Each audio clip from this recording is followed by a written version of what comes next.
Jadi hari ini kita akan bersama-sama mendengarkan firman Tuhan. Kiranya firman Tuhan menguatkan kita, menolong kita mengetahui siapa Allah yang benar dan mengetahui ajaran yang benar, sehingga kita tidak diombang-ambingkan oleh ajaran-ajaran yang semakin hari semakin membuat orang bingung. Bapak Ibu, kalau Bapak Ibu suka melihat YouTube, yang pasti semua orang tahu YouTube karena COVID ini kan. COVID ini membuat orang tahu media, sehingga lewat media juga masak-memasak, ya kan. Halo guys, inilah masakan kesukaan kalian, banyak memposting cheers gitu lewat media. Banyak orang yang tidak dikenal menjadi kenal begitu, yang wajahnya cantik tambah cantik karena apa? Karena efek daripada cahaya yang membuat wajah orang semakin kinclong begitu. Pak Jo misalnya nggak pernah begini. Selfie dengan si Adel, semua di situ membuat orang kenal satu dengan yang lain, walaupun jauh, tetapi terasa dekat dengan orang yang jauh. Tapi masalahnya sekarang orang yang dekat terasa jauh. Saya dengan ibu anak karena sering dia pakai Facebook, dia di dekat saya pun, dia selalu lihat Facebooknya gitu. Luar biasa ini.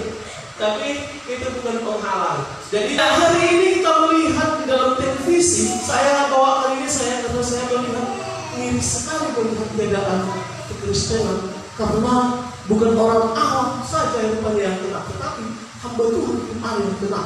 Misalnya ada orang yang berbalik dari Kristus menjadi mualaf. Betul, Bapak Ibu pernah melihat? Jangan hanya masak-masak dilihat kan. Tapi lihat juga di YouTube itu ada orang yang berbalik dari Tuhan. Orang Kristen yang betul-betul sudah melayani katanya. Katanya saya nggak tahu. Tapi yang pasti justru dia orang yang melayani, yang sudah menyampaikan kebenaran firman. Bahkan dikatakan Injil ini tidak benar, salah itu. Ketika diperdebatkan Injil itu, Alkitab orang Kristen itu salah katanya. Kenapa? Karena itu nggak asli kata yang sudah berbalik dari Kristus ini. Ini merepotkan. Ketika ditanya, kalau memang ini palsu, mana yang asli? Mereka juga bingung mana yang asli. Siapa yang mengatakan palsu? Berarti mereka harus punya bukti asli, betul kan, Bapak Ibu? Ketika Bapak Ibu mengatakan itu nggak asli loh, duitnya, misalnya, duit kita itu nggak asli. Mana yang palsu? Mana yang asli? Tentu harus kita lihatkan. Ini loh yang asli. Ini yang asli begini. Kalau yang palsu yang mana? Yang begini.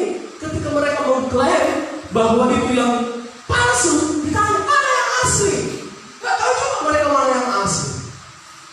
Itu kalau sampaikan ini kepada guru-guru, kita juga bapak-bapak dan ibu-ibu, kita harus memperhatikan ajaran kita. Jangan sampai anak-anak kita diputar-balik. Itu tugas bapak dan ibu, bukan hanya tugas gereja, bukan hanya tugas pendeta, tetapi bapak dan ibu. Kalau bapak dan ibu tidak memperhatikan iman daripada anak-anakmu, 10 tahun, 12 tahun kemudian mau jadi apa? Orang Kristen bisa berbalik. Coba bapak ibu lihat di Birmania, begitu banyaknya orang Kristen yang sudah beriman pergi meninggalkan Yesus karena ada Injil yang lain mereka tawarkan. Gak benar itu Yesus itu, begitu ya. Saya sudah baca dari perjanjian lama sampai perjanjian baru, dari Kejadian sampai Wahyu. Gak benar itu Yesus itu. Kalau begitu datang kepada kita, apa yang menjadi tanggung jawab kita sebagai orang percaya? Di bapak-bapak dan ibu-ibu, jangan sepele dengan hal ini. Kita nggak tahu anak-anak kita nanti sudah besar. Kalau bapak ibu tidak tanamkan, tancapkan kebenaran firman kepada anak-anak dari sekarang dan setelah minggu. Kalau bapak ibu sepele dengan setelah minggu, lihat nanti 15 tahun, 20 tahun, Anda akan menyesal. Daripada menyesal sekarang, ibu bagus kita tanamkan doktrin dan kebenaran firman kepada anak-anak. Kita bacakan firman Tuhan kepada mereka. Kita nggak tahu kan? Buktinya orang Kristen sudah berbeda pun bisa bertahu. Nah, apalagi kita kaum awam yang tidak tahu apa-apa, misalnya karena kita malas baca Alkitab. Supaya kita tahu kebenaran itu. Yesus itu satu-satunya jalan kebenaran. Jadi jangan gampang kita diombang-ambingkan oleh angin yang masuk telinga kanan, disimpan di dalam, tapi masuk telinga kanan, keluar kanan tidak benar. Begitu. Apalagi kayak segi-segi dari serangga ini. Ini harus dari kecil kita tanamkan kebenaran firman. Tak boleh kita sia-siakan. Bacakan firman itu segera. Katakan Yesus sama-sama menjalankan keselamatan. Sehingga di waktu kecil dia sudah berakar itu. Ada pondasian. Ketika dia besar pun mereka sudah punya pegangan. Jangan sampai nanti besar tidak ada pegangan apa-apa. Ditawarkan misalnya duit 1 miliar, sudah langsung lepas. Saya pernah katakan itu. Ada kesaksian dari hamba Tuhan yang sudah berbalik ini dari orang Kristen ini. Dia ditawarkan katanya 20 miliar balik lagi ke Kristen. Tak mau dia mau 25 triliun. Setahu saya Kristen tidak pernah menawarkan sesuatu. Amin. Karena Tuhan sendiri yang mencari orang-orang itu. Bukan orang Kristen yang menawarkan supaya kamu jadi orang Kristen. Enggak pernah. Tapi karena Tuhan sendiri yang mencari manusia yang bilang membawa kepada kerajaan. Jadi hari ini kita mau belajar firman Tuhan supaya Bapak Ibu tidak diubah-ubahkan. Kita juga kadang orang yang sudah dewasa pun kadang tidak mengerti firman Tuhan. Jujur saja, apalagi pemuda-pemudi, kamu harus menanamkan firman di dalam hidup, supaya nanti ketika datang pun disodorkan harta kekayaan ada tidak goyah. Amin. Tidak goyah. Untuk apa berakit-rakit ke hulu bersenang-senang kemudian? Terbalik ya. Untuk apa kita berakit ke hulu bersenang-senang? Berenang-renang ke hulu bersenang-senang. Ada dibalikkan maksudnya. Untuk apa kita bersenang-senang di dunia ini? Nanti kalau tak mati bersakit-sakit, tidak ada guna. Kalau konflik-konflik antar konflik yang keadaan sekarang ini, kita nggak tahu kan. Tetapi yang pasti hanya di dalam Yesus ada jaminan kekal. Saya harapkan jemaat GBI Salon menangkap ini, menangkap apa yang saya sampaikan kepada Bapak Ibu. Galatia 1 ayat 6. Bapak Ibu mari kita langsung berdiri. Bisa aja kalau bisa. Ayo mari kita baca bersama-sama. Kita imani firman ini, bukan diimani berbalik ya, tetapi kita imani supaya kita kuat teguh di dalam kasih karunia Tuhan. Mari kita baca bersama-sama. 1, 2, 3 ya. Aku heran bahwa kamu begitu lekas berbalik daripada Dia yang oleh kasih karunia Kristus telah memanggil kamu dan mengikuti suatu Injil lain. Silakan dulu. Jadi Paulus rasul yang ke-12 kalau tak salah ya. Kalau kita lihat Paulus memang tidak bersama-sama dengan Kristus pada saat mereka melayani dalam Korintus. Kapan Paulus menjadi rasul? Ketika dia pergi ke Damsyik dan ditangkap oleh Tuhan. Dia dijadikan menjadi rasul. Bahkan diakui oleh para murid dia adalah rasul. Bahkan tugas Paulus adalah yang menyampaikan firman Tuhan Injil kepada orang yang tidak bersunat di luar dari bangsa Israel. Dan juga para murid yang lain menyampaikan kebenaran Injil kepada orang yang bersunat. Mari kita lihat. Sekali lagi saya baca. Aku heran bahwa kamu begitu lekas berbalik daripada Dia. Ini Paulus menegur kembali jemaat yang ada di Galatia. Dikatakan, aku heran bahwa kamu begitu lekas berbalik daripada Dia. Jadi jemaat yang di Galatia ini mereka berbalik daripada Injil. Padahal mereka sudah melihat, merasakan, menerima kasih karunia daripada Allah. Tetapi kenapa mereka bisa berbalik daripada Injil? Karena di dalam gereja itu masih ada orang yang baru, sehingga gampang diombang-ambingkan oleh ajaran rasul-rasul palsu yang pada saat itu terjadi di jemaat Galatia. Rupanya latar belakangnya Rasul Paulus menegur jemaat di Galatia tentang apa? Tentang iman iman orang Galatia yang baru itu gampang goyah. Karena dikatakan di situ ditegur oleh Rasul Paulus. Karena Rasul Paulus tahu kebenaran tentang Injil itu. Dia sudah merasakan Injil itu. Dia sudah merasakan kasih karunia Allah. Sehingga dia kembali menegur jemaat yang berbalik daripada kasih karunia itu. Ditegurnya. Di sini kalau ada di antara kita jemaat Tuhan tahu kebenaran, tidak memberitakan itu kepada jemaat yang ada di sini, itu salah. Itu kalau ada di antara kita yang salah, boleh ditegur dengan Alkitab mencatat kalau dia salah berdosa, boleh ditegur. Ditegur dengan empat mata, tapi jangan dipermalukan. Ditegur dengan kasih.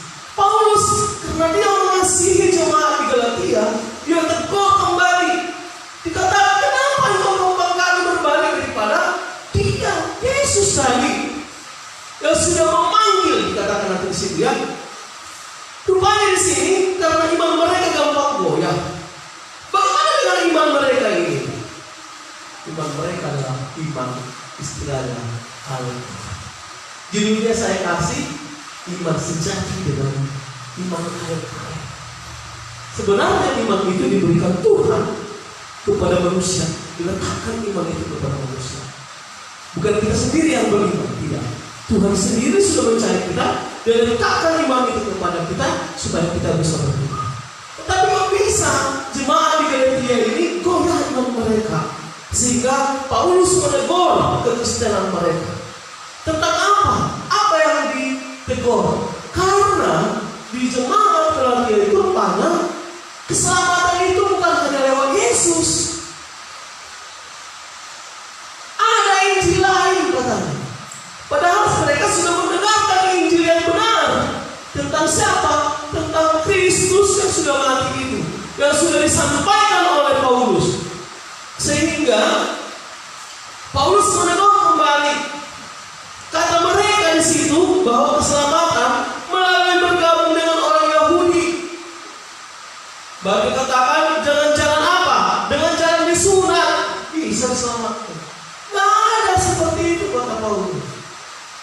Orang diselamatkan hanya karena Injil.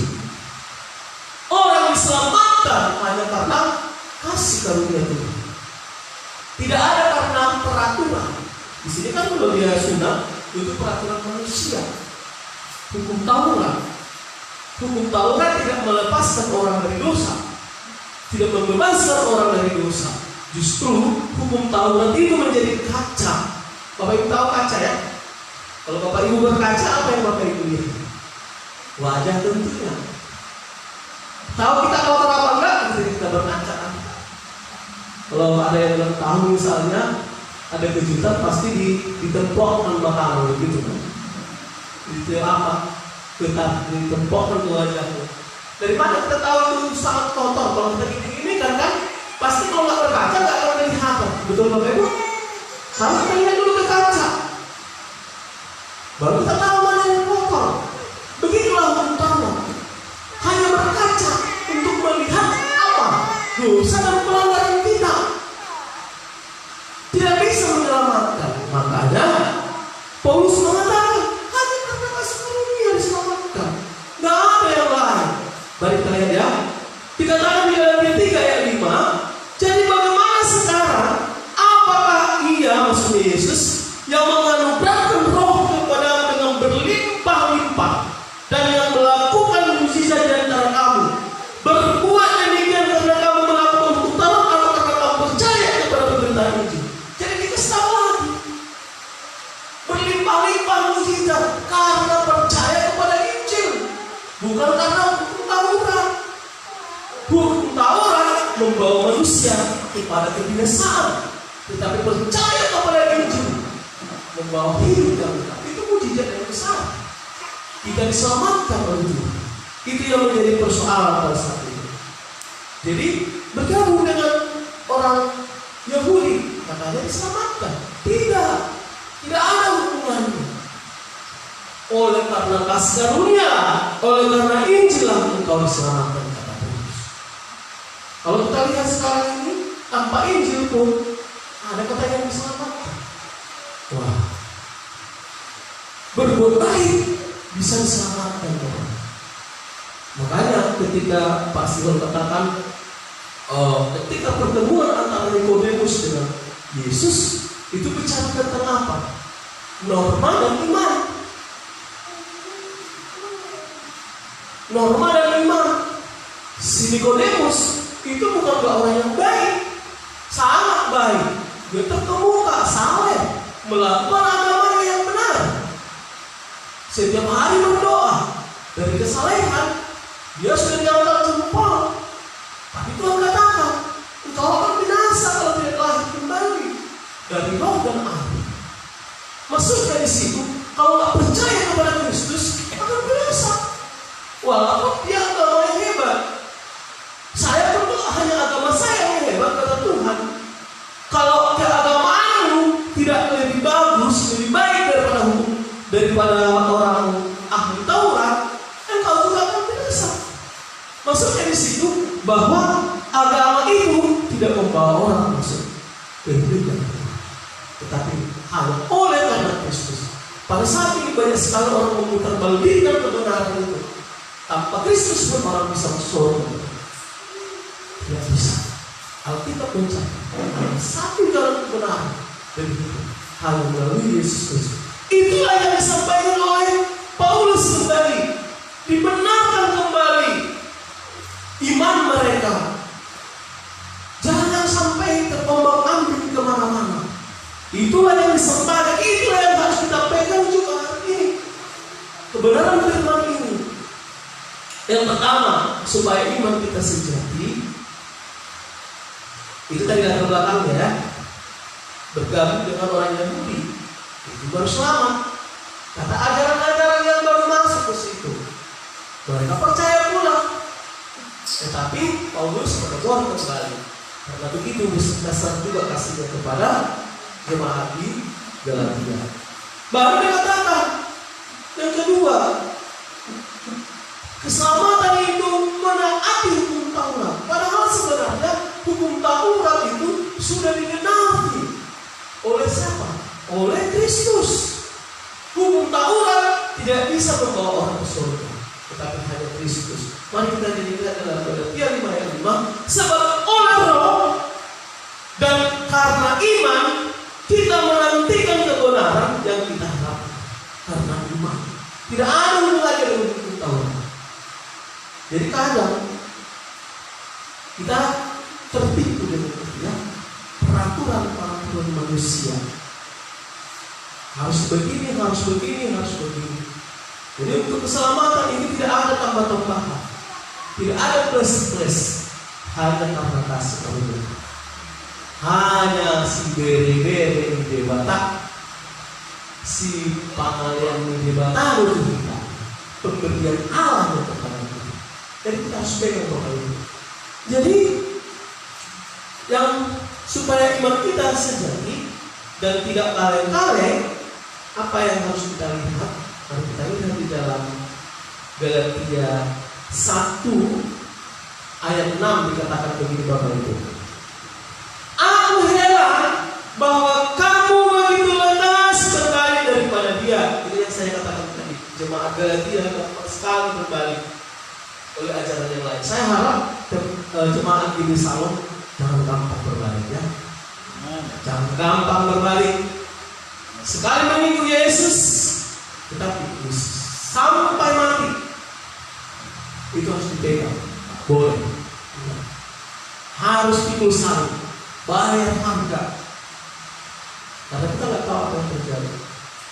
Dikatakan, yang oleh kasih karunia Kristus dalam memanggil kamu. Jadi kita sebagai orang percaya, kita harus percaya. Kita harus mengingat kembali bahwa Tuhanlah yang memanggil kita. Amin. Bukan Bapak Ibu yang mencari Tuhan. Tuhan yang memanggil kita. Dari miliaran manusia di muka bumi ini, termasuk saya dipanggil Tuhan. Kalau dilihat dari ciri-ciri, saya tidak termasuk orang yang hebat, biasa-biasa saja. Kalau kita kembali murid pun biasa-biasa. Tetapi Tuhan Yesus sendiri yang memanggil. Mari kita hargai panggilan Allah. Jadi di sini yang pertama yang harus dilakukan adalah mengingat bahwa Allah telah memanggil kita melalui Yesus Kristus. Jadi tidak semua orang dipanggil dari beribu-ribu bahkan miliaran manusia. Tetapi kita yang dipanggil oleh Allah untuk masuk ke dalam kerajaan, untuk menikmati kasih karunia Tuhan. Tidak mungkin semua orang bisa menikmati kasih karunia Tuhan.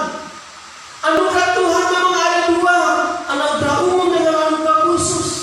Anugerah umum seperti sekarang, semua manusia, semua makhluk menikmati hujan, menikmati cuaca yang indah, menikmati udara. Tetapi karunia Allah itu hanya dinikmati kepada orang-orang yang sudah dipanggil dan dipilihnya. Amin.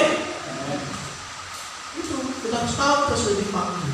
Bahkan di dalam Galatia 1 ayat 15 dikatakan, tetapi waktu Ia yang telah memilih aku sejak dari kandungan ibuku dan memanggil aku oleh kasih karunia-Nya.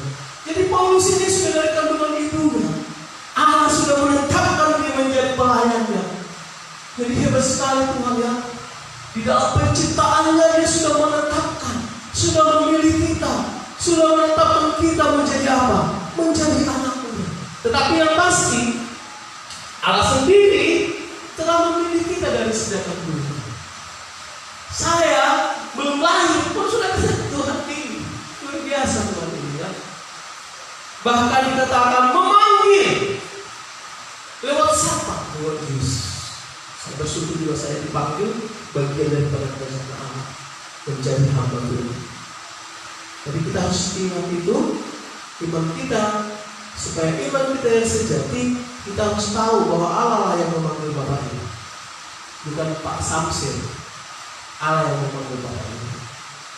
Karena seperti Alkitab mencatat, banyak yang dipanggil, sedikit yang dipilih. Betul Bapak ini, banyak yang dipanggil, tapi sedikit yang dipilih. Dan kita harus tahu firman ini, supaya kita tetap kuat di dalam memegang teguh Injil Tuhan itu ya, Injil yang sejati itu. Jangan kita menjadi iman yang sejati itu.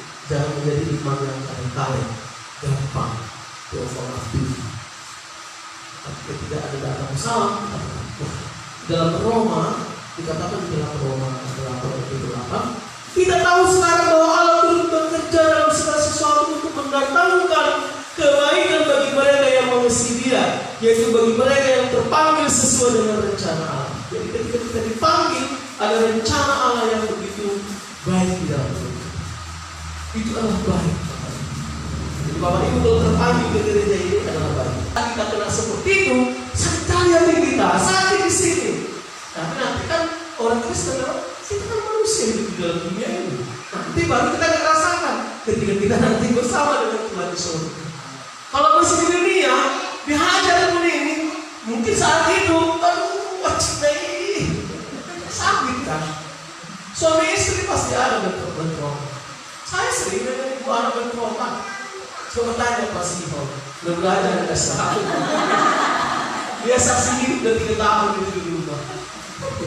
Makanya cepat-cepat menikah. Si Siho dia masuk ini. Cepat cari rumah, cepat menikah. Gak tahu rasa begitu. Baru yang kedua, iman yang sejati itu di dalam Galatia 1:7. Galatia 1:7 dikatakan, yang sebenarnya bukan Injil. Ini Paulus katakan, ada Injil lain yang disampaikan kepada jemaat Galatia, tapi sebenarnya itu bukan Injil yang benar. Hanya ada orang yang mengacaukan kamu dan bermaksud untuk memutarbalikkan Injil Kristus. Yang kedua, iman sejati adalah memegang ajaran yang benar. Banyak ajaran-ajaran yang tidak benar di luar sana. Seperti ada pepatah mengatakan hanya satu jalan banyak jalan ke Roma. Ke Roma banyak jalan. Dan Anda tahu saya bisa dari udara, bisa dari darat, bisa dari laut. Tetapi jalan ke surga hanya satu. Siapa dia? Yesus Kristus. Amin. Nah, ini harus saya tekankan. Yesus Kristus. Mari kita pegang ajaran yang benar. Karena akhir zaman ini banyak ajaran-ajaran yang palsu. Untuk membedakan yang palsu dan yang asli sangat-sangat tipis bedanya.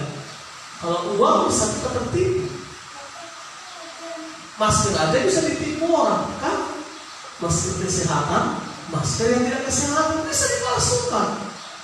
Apalagi ajaran-ajaran sekarang tentang Injil aja diputar balikan, seperti yang terjadi di zaman Galatia ini. Jemaat Galatia, Injil yang benar diputar balikan, padahal sebenarnya itu bukan Injil yang benar.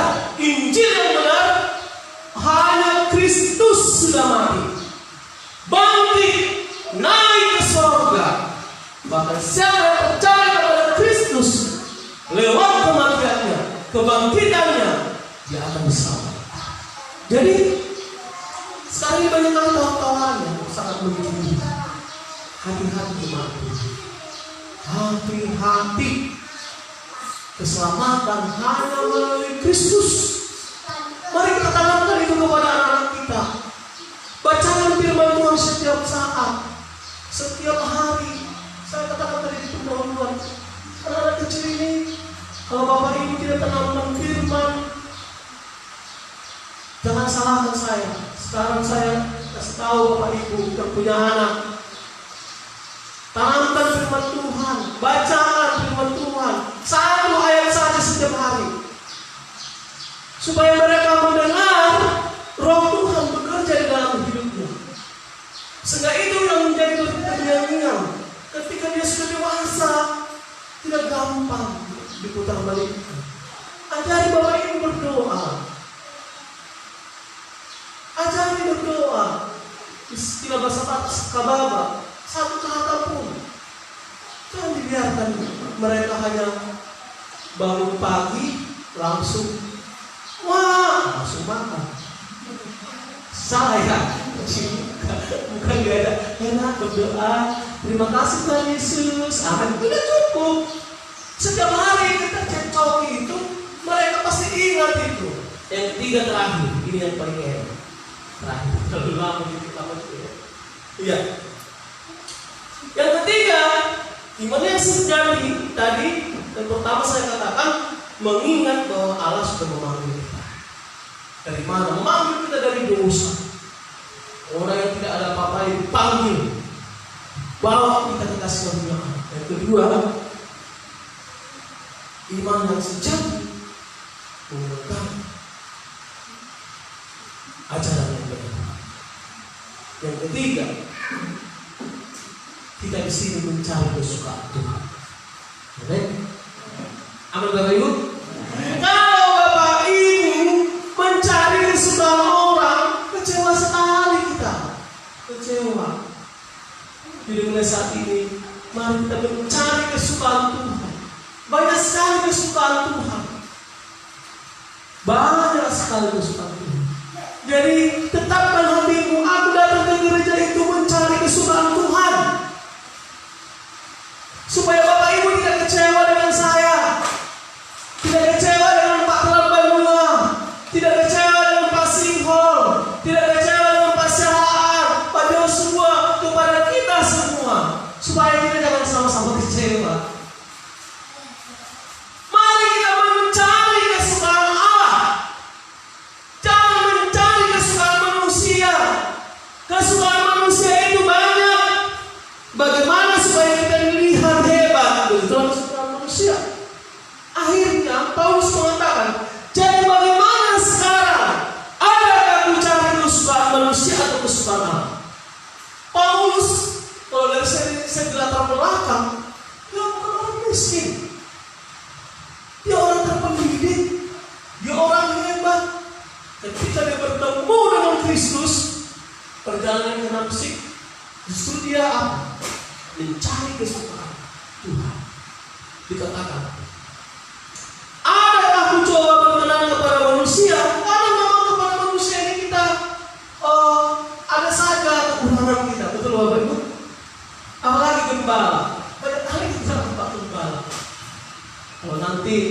Misalnya ini misalnya, jangan bawa ke hati.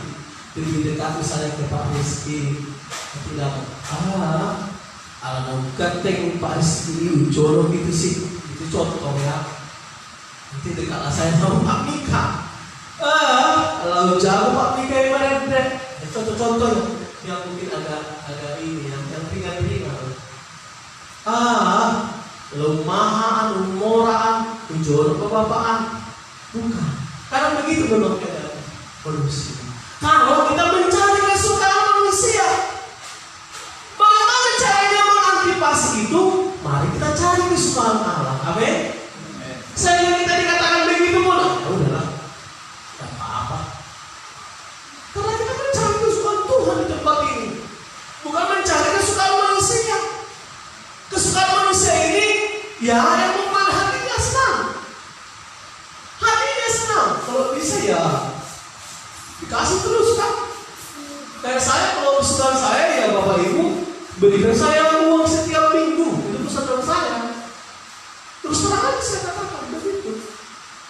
Rajin-rajin Bapak Ibu kasih perpuluhan. Pasti begitu kan. Itulah kesukaan saya. Supaya apa? Supaya ada di saya. Itulah kesukaan manusia. Tapi ingat Bapak Ibu, Bapak Ibu datang ke gereja ini bukan karena kesukaan saya, kesukaan Tuhan. Tanya Tuhan sendiri. Apa yang Bapak Ibu kasih, tanya Tuhan sendiri. Apakah Tuhan suka atau tidak? Kalau saya memang suka, karena saya manusia. Tapi bukan berarti karena saya suka, saya paksa, tidak. Jadi kadang manusia mengecewakan kita. Sekiranya aku masih mau mencoba berkenan kepada manusia, maka aku bukanlah hamba Kristus. Jadi Bapak Ibu, hamba Kristus mencari kesukaan Allah adalah hamba Kristus. Hamba Kristus kita sudah tahu tentang hamba Kristus. Artinya harus sesuai dengan kehendak Tuhan, bukan kehendak manusia. Kehendak manusia itu akan binasa, tetapi kehendak Kristus, hamba Kristus, dia pasti mencari kesukaan Allah. Kesukaan Allah ketika kita mau beribadah, bukan karena dipaksa. Ketika kita mau membaca Alkitab, bukan karena disuruh. Ketika kita mau berdoa supaya dilihat orang, tidak. Itu bukan kesukaan Kristus. Jadi Bapak Ibu yang dikasih Tuhan, mari kita mencari kesukaan Kristus. Amin.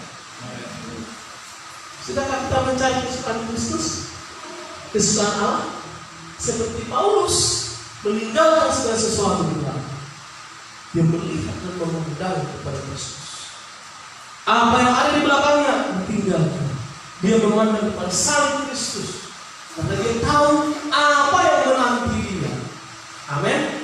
Jadi Bapak Ibu datang ke tempat ini karena Bapak Ibu tahu apa yang Bapak nanti, apa yang Bapak akan lihat, dan apa yang menanti kita nanti. Amin. Wah, luar biasa itu. Kalau kita tahu yang menanti kita pasti tidak akan pernah mundur terus keluar, atau tetap maju di dalam melayani Tuhan. Karena ada yang menanti kita. Apa yang menanti kita? Surga, upah yang Tuhan sediakan bagi kita. Haleluya. Wah, terlalu ya. Baik Bapak Ibu. Jadi iman yang sejati harus kita pegang terus sampai Tuhan datang. Pertama yang harus kita lakukan, mengingat bahwa Allah sudah memanggil kita. Amin. Bukan Bapak Ibu yang memanggil Bapak Ibu, tetapi Allah yang memanggil Bapak Ibu. Luar biasa itu. Yang kedua, memegang ajaran yang benar, Injil.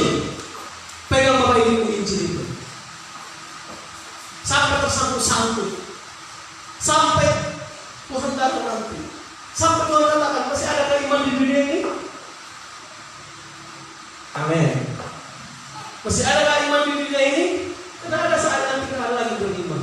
Kalau manusia tak berlupa pada Tuhan, Bapak Ibu harus pegang Injil supaya jangan diputar-balikkan oleh ajaran-ajaran palsu. Itu yang paling penting. Sarana boleh Tuhan berikan kepada kita, berkat boleh Tuhan berikan. Kita berharap ada berkat kita kan? Saya berharap semua jemaat ini selalu punya mobil.